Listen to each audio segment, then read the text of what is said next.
Arestado sa Caloocan ang tatlong lalaking sangkot sa pamamaril. Ang krimen, nag-ugat daw sa paninitsit. Nakatutok si Bea Pinlac. Naglalakad sa barangay 187 Caloocan ang magbabarkadang ito.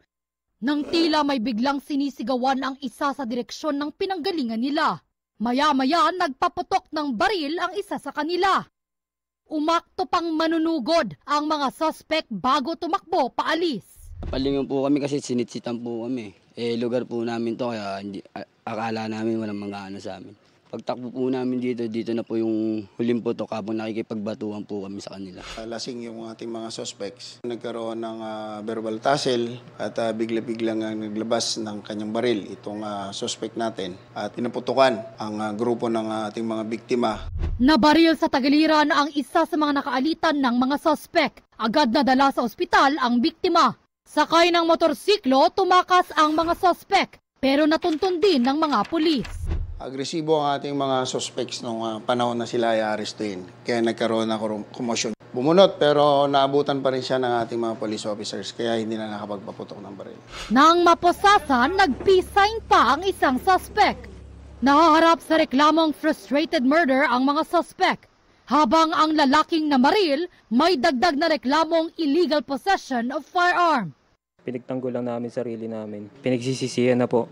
Humihingi po ng pasensya sa mga nangyari. Para sa GMA Integrated News, Bea Pinlac, nakatutok 24 oras.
Mga kapuso, patuloy na tumutok sa mga balita. Mag-subscribe sa GMA Integrated News sa YouTube.